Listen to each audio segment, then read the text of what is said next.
چونکہ آپ political advisor بھی ہے، میں جاننا چاہوں گا آپ سے، کل کافی زیادہ جو عمر صاحب نے یہاں پر پاور کو ریلیٹڈ باتیں کہیں، اس میں کہا کہ جو انڈس واٹر ٹریٹی ہے وہ ہرڈلز کریٹ کر رہا ہے between Jammu Kashmir and other states. انہوں نے کیا کہا اور جو آپ بول رہے ہیں اس میں بہت فرق ہے، اور جو یہاں کی ہماری جو مخالف پارٹیاں ہیں جو ان کے ذہن کی بات ہے وہ الگ ہے. عمر صاحب نے کوئی نئی بات نہیں کی. شیر کشمیر کے ٹائم سے ہم نے یہ کہا ہے کہ دو ملکوں کے درمیان ایک ٹریٹی ہوئی، ہمیں اس پہ کوئی اعتراض نہیں. انہوں نے کیا کہ دو ملکوں کے درمیان معاہدے ہوتے رہتے ہیں، وہ ہوئے.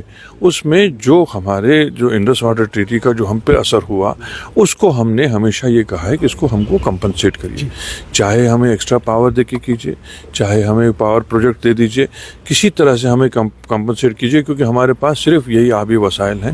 اس کو کمپنسیٹ کرنے کی بات کی.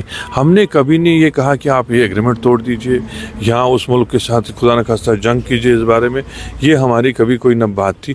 لیکن جو مخالفین آپ یہ کہتے ہیں کہ یہ جی ایک قسم کا جو ہے ایگریمنٹ توڑنے کی بات کی گئی، وہ اپنی طرف دیکھیں.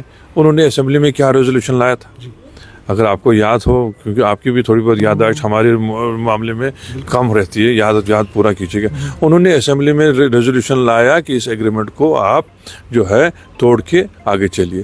ہم لوگ وہ نہیں کہتے، ہم کو کہتے ہیں ہم کو جو اس میں جو نقصانات ہیں اس کی بھرپائی کیجیے، ہمارے لاسز کمپنسیٹ کیجیے. تو ایک آخری سوال، بلڈوزر پالیسی کو سپریم کورٹ نے اب ایلیگل ٹھہرایا ہے، اس میں کیا کہیں گے آپ؟ کسی بھی جمہوری نظام میں اور انسانیت کے دائرے میں یہ جائز نہیں تھا، پہلے بھی نہیں تھا. اب تو سپریم کورٹ نے جو کہا اور بھی اس پہ مہر لگ گئی.